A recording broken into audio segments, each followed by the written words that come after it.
Welcome back to Wine Talk Wednesday. I'm sitting here with Arron Bell, the assistant winemaker for Domaine Drouhin, Oregon. Arron, thanks for being here. Hi, welcome. I'm glad to be here. Thank you for having me. Appreciate it. Of course. So, Domaine Drouhin, Yes. one of the original French producers here in Oregon. The original. The French producer, yes, of course. In 1988, so yeah, it came in 87 and bought property in 88, and that was our first vintage. It was 1988. Hey, tell us a little bit more about kind of the history of Domaine Drouhin, kind of their roots in Burgundy, their roots here in Oregon, and kind of how that all came to be. Okay, so I'll get the Cliff Notes version of the story. In 1987, the International Pinot Noir celebration was founded in 1987. So, of course, if you're celebrating IPNC, International Pinot Noir, you need to have some international guests come to the event. And so David Adelstein invited some of the people that he had known in Burgundy. Robert Drouhin, Veronique's father, was one of the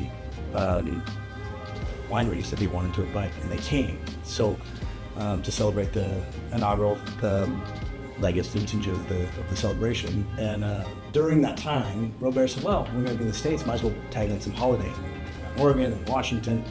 And so he did that. And during that time, David Adelstein said, well, you're here in Oregon, let's maybe show you around. So we kind of did a little touring around the valley here.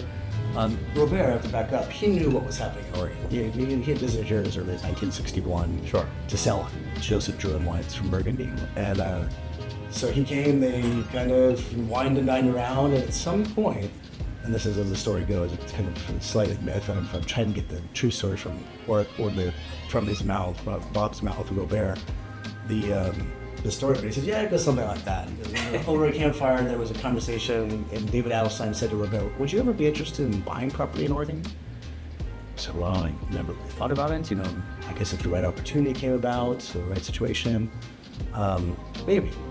And so David Adelstein knew that there was a piece of property for sale in the Dundee Hills, which is now Domaine Drouhin. And so he said, well, Robert, I might have a piece of property you want to come and look at. So fast forward a few days, and they went out, there's their fir trees now on the Domaine Drouhin property. It was Veronique, Robert, David Adelstein, and they walked the property a little bit, southeast facing, good elevation. And Robert and Veronique looked at each other, and Veronique had just graduated from enology school in Burgundy. They looked at each other and said, I think we should try. And so the rest is kind of history. So that was the summer of 1987. A few months later, they took the option on the property, what is now 225 acres of property. Back up that, I guess I should say, Maison Joseph Drouhin. So our lineage of DDO, or Domaine Drouhin, Oregon, is Maison Joseph Drouhin, and they were founded in 1880. So Joseph Drouhin would be Veronique's great-grandfather, founded that winery in 1880. Wow. So she's fourth generation? She's fourth generation, yeah, exactly. So her children, Lorraine, Louise, some of our wines are named after her children. Artur, our Chardonnay, are the fifth generation. Are they involved in the winemaking process as well? They're not. They have been. Lorraine worked for Maison Joseph Drouhin for about 3 years. I think that ultimately she will come back to the business. She has some other things in life she wants to venture around. Artur is going to do the 25 vintage with us, so her son. And then Louise did the 22 vintage with us at Domaine Drouhin. And then Lorraine also did the 17 vintage. So they've had their hands in it. I just think that there's other interests they're looking at now, but it'll be interesting to see the next 5 to 8 to 10 years of what the fifth generation does. We actually had Oscar Drouhin, so Frederic Drouhin, Veronique's brother, who's the president of Joseph Drouhin. He was an intern this year. How nice. So he's the fourth of the fifth generation to do harvest with us. So it's in their blood. They'll be back. Yeah. I'm sure that it will be passed to them at some point. Well, we love the wines here. And we've been supporting Drouhin since, as long as I can remember. We've on the list before I took over the program. I think right now our vertical goes back to 2001 of Louise through 19 right now. You're the only restaurant that I've been there since 2002. You're the only restaurant that I know in the United States that has access to Louise. Well, I think we had at one point Bandon Dunes had a little access to it, but so thank you first. But also thank Joe Palmer Houses. Oh, of course. Thank you so much. No, the guests love it. When it comes to recommending a Pinot Noir to our guests, it's a conversation with our guests because, sometimes they're drinking Burgundy, they're drinking California, but they're in Oregon, and that's what our program focuses on, is Oregon Pinot Noir. What I love so much about Drouhin is that it's Oregon roots, but it's got French background, right? Like, it's still that same Burgundian sense of place and that same way of winemaking where it's so much focus on the vineyard itself and not a lot of manipulation in the actual winery. Exactly. And they just want the wines, you want the wines just to be expressive of the place they're grown. Exactly. They want it to be terroir. Exactly. And I don't think any other producer in Oregon represents Oregon terroir as much as Drouhin does because of how pure your winemaking style is. Like, the wines are extraordinary. We love the Louise. The Lorraine, of course, I know is your flagship. Yes. But if we're going to carry the best, we got to carry the best. So all the way to the top. Let's go to the top. No, And if it's my correct understanding, Louise is a barrel selection of the Lorraine. Correct. So we make about 1,000 barrels of Pinot Noir from the property. We have about 130 acres of Pinot on the property. We ferment all those parcels separately, barrel age them separately. So, for example, I just tasted this morning from the 24 vintage. We have 45 different lots. There were 45 different parcels of the property. So we ferment them separately, barrel them separately, taste them once a month. For any taste them, I send samples to friends. I taste here, we take our notes. Ultimately, what we're doing is getting to know what we made this year. So fast forward to June of next year, is that we, at that point, we'll have 9 months of tasting. We'll start to parse out those different lots into the say, oh, that's the Lorraine quality, that's a Dundee Hills quality, that's a Louise quality. And so yes, it ultimately becomes a barrel selection from the estate property. Awesome. And you're making Chardonnay as well. Chardonnay as well. We have 12 acres of Chardonnay. The Arthur facility on tour. Chardonnay. So we have some higher elevation Chardonnay and some lower elevation Chardonnay. The idea, of course, when the joints came was it was for Pinot. So I don't want to say that Chardonnay was an afterthought, but slightly.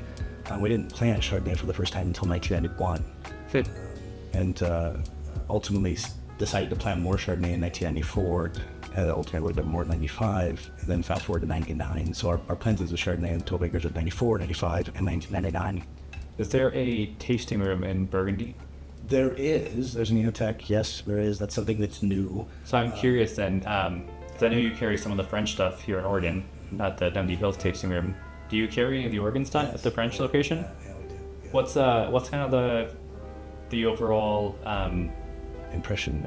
Yeah, because it's changed so much. I mean, it's changed so much. It was a novelty to have it before. People said, you go to Burgundy, and like, there's this little Oregon project. But as Oregon has become just more internationally known, I mean, you think of the Burgundians that are here now, Jadot, Camazet, it's changed since Burgundy knows that it's run for its money is Oregon as far as quality, pedigree, for Pinot Noir. And I think quickly Chardonnay as well. Well, speaking of pedigree, we have the Rose Rock 2022 Pinot here.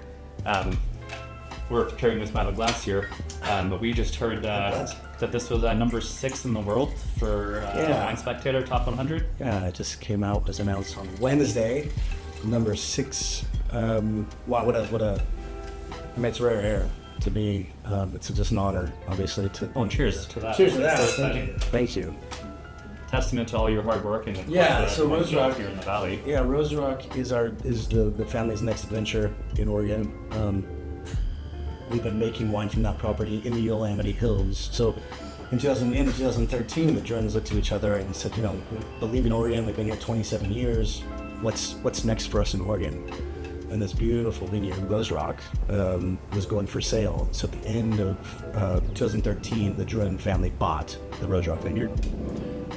And so we started making wine from that in 2014. And fast forward, so getting to same thing, keep all the parcels separately, ferment separately, barrel separately, and kind of do the same thing. So we have the Rose Rock Pinot Noir, Dundee Hills. We have the Cuvée Zéphirine, which would be equivalent to Lorraine. It's a barrel selection from the Pinot property. Okay, awesome. Now this wine's amazing. We started pouring it about a week ago, and it's pouring the number 6 wine in the world by the glass. So you tell people cheers to that. Yeah, absolutely. Well, if there's one thing you could tell the viewers of this sort of podcast about yourself or Drouhin or the company or the style of winemaking what would some closing thoughts be that you'd want to express to the viewers? I mean, you nailed it. So, you know, why I've remained so long. I believe in the wines. I believe that we take very seriously the place. It's a very Burgundian approach. You know, thanks to the monks 1,300 years ago for documenting place and difference in place with Pinot Noir specifically. So, our wines are what I love about them is that we you get on the nose. We do very little. We pay attention, but we do very little. We're wanting to express the place. Our wines are not about power. The vintage can be powerful if it wants to be, but our wines are more about finesse. They're about subtlety. They're about nuance. Because I think if you build Pinot too big, you start to lose the nuance of the place. You know, the structure maybe overwhelms. And again, you know, take 22 for example. This is a bigger vintage. It's a bit more structured. We want the vintage to be the vintage. However, we want it to, within a big vintage or a cool vintage, I say big vintage, maybe a bit warmer, is to always never be too big that it doesn't express the scientific kingdom. That's something that I have a degree in philosophy from the University of Oregon.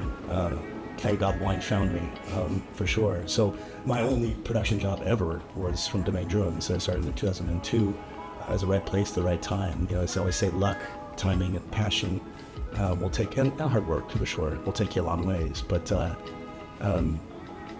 so my philosophy really is Verni's philosophy, which is great. And I love, from an aspect of, for me, I've gone back and I did the Davis extension and all that stuff, but my winemaking started with art and then science behind it. Most of the time, you get a knowledge degree and then you get experience and you learn the art. Sure. I kind of went the other way around. I built the house backwards. I got this kind of artistic impression. I didn't have the science behind it. And then I went back and filled in the science. So I love that because I approach a wine. It is both, for sure. But I think there's a gray area in great winemaking that is the art, right? That is experience, I guess. But it helps, I think, lead to nuance and finesse. So I ramble a little bit, but it's a pleasure to help make these wines, really. Thank you. Awesome, everyone. Well, if you're looking for a true expression of Oregon terroir, please come support the Joel Palmer House, taste this beautiful vertical Louise, and of course, you gotta try the 2022 Verswalk. It's phenomenal. So, Barrett, thank you so much for being here. Cheers. Cheers. Pleasure. Thank you.